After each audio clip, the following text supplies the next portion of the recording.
నమస్తే అండి. నేను డాక్టర్ నిఖిలేష్ అండమూరి, గ్యాస్ట్రాంట్ ఫ్యాటీ లివరు, గ్యాస్ జబ్బు, పాయిజన్ తీసుకున్న వాళ్ళకి చికిత్స వీటి గురించి డిస్కస్ చేయడం జరిగింది. అయితే వీటిలో ప్రధాన అంశం ఏంటంటే చాలామంది పేషెంట్లు పల్లెటూరులో ఉన్నప్పుడు వైద్య సదుపాయాలు ప్రాపర్గా ఉండవు, అక్కడ ట్రాన్స్పోర్ట్ ఉండదు.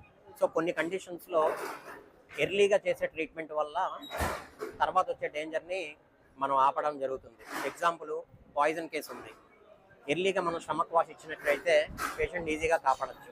సో నేను అనేది ఏంటంటే, ఈ పల్లెటూరుల్లో, ఈ చిన్న ఊర్లలో ఆర్ఎంపీ మిత్రులు లేకుండా ఏది అయ్యే పరిస్థితి లేదు.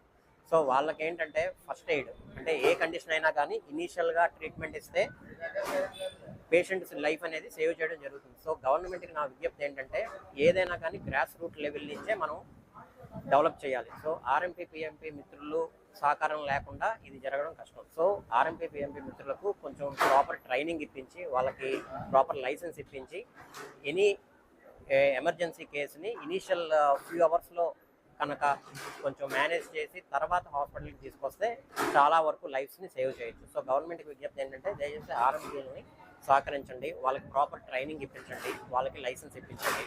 సో దాన్ని బట్టి హెల్త్ సిస్టమ్ అనేది కొంచెం ఇంటిగ్రేట్ అయ్యి డెవలప్ అవుతుందని నా విన్నపం. Thank you.